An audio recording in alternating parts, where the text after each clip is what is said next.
Hey guys, what's up? Today I'm going to be talking about strings. So I'm going to be covering what a string is, what a string looks like, and how you can use strings. I'm also going to be briefly covering string modifiers.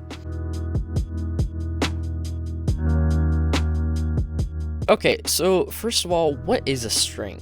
So a string is basically a group of symbols, or just a symbol, in parentheses and quotation marks. So really, it's not that complicated.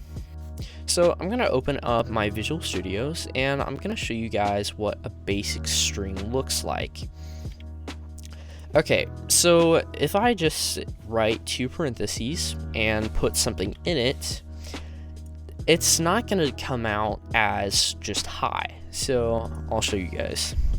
So if I do print and hi, it's going to say that hi is not defined. And the reason it says it's not defined is because it thinks that hi is a variable or another command.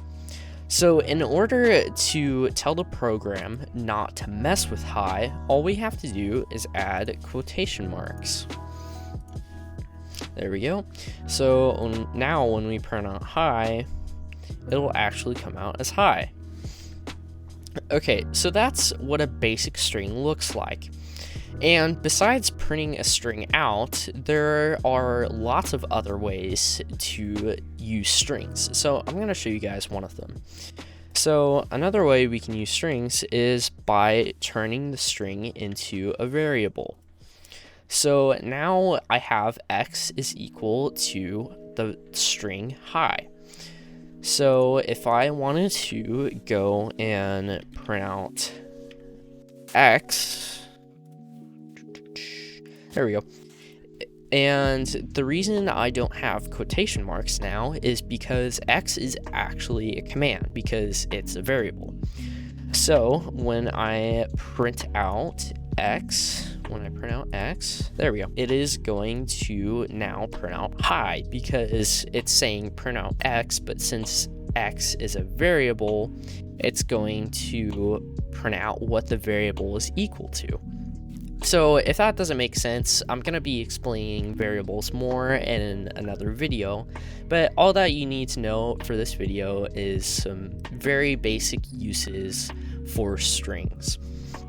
So another kind of cool use for strings are string modifiers. So it does basically exactly what it sounds like. It modifies the string. So one of my favorite string modifiers is the multi-string or multi-line string. So in order to make a multi-line string, hey, future me here, while editing this video, I realized that my screen recording wasn't working right, so I'm having to record this section again. So what I was going to say was, in order to make a multi-line string, all you have to do is add two more quotation marks to each side. So I have, there we go, there's two more quotation marks, and I'll add two more here. So a total of 6 quotation marks instead of 2 quotation marks. So now all I have to do is hit enter and go to the next line and type something else. So I'll do hi with an exclamation point. So I'll print this out and I will run it, and there we go. So now it will allow us to go to the next line. So that's pretty cool. So that's pretty much all the basics on strings, and I'll probably make another video on string modifiers because there are tons of string modifiers. So anyway, I hope you guys enjoyed the video. Please consider subscribing. It really helps me out, and you can always unsubscribe. So anyway, I'll see you guys in the next video.